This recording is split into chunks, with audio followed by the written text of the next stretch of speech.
Ce mardi 1er juillet 2025, sur BFM TV, Apolline de Malherbe recevait l'ingénieur spécialisé en énergie et expert climat, Jean-Marc Jancovici, pour décrypter le phénomène de canicule historique qui frappe la France depuis plusieurs jours. En pleine interview, la journaliste l'interroge avec énergie. Est-ce qu'aujourd'hui, c'est le début de la fin ?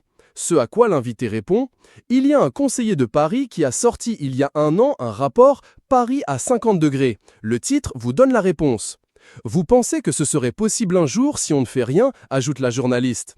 Ah oui, c'est pas si on ne fait rien. Ne rien faire, ça ne veut rien dire. C'est si on continue à avoir sur Terre les mêmes tendances aujourd'hui en ce qui concerne la quantité d'énergie fossile, la quantité de forêts qu'on coupe, la quantité de vaches qu'on élève. C'est tout ça qui contribue au réchauffement climatique.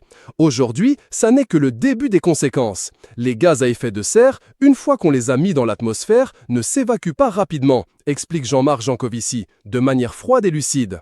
Pour rappel, en cette première semaine de l'été, la vague de chaleur atteint un paroxysme sans précédent. Météo France annonce plus de 80% du territoire en vigilance orange, dont 16 départements en rouge, principalement en Île-de-France et Centre-Val de Loire.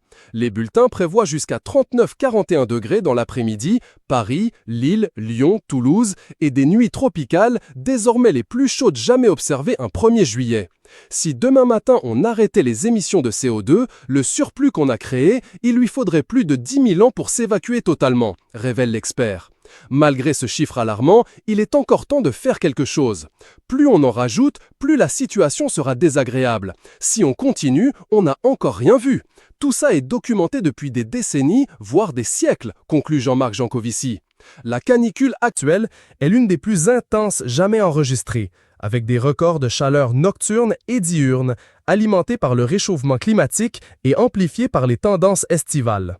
Face à ce défi, les mesures temporaires tentent de limiter les effets, mais les vraies solutions impliquent un virage collectif sur l'énergie, l'urbanisme et les modes de vie.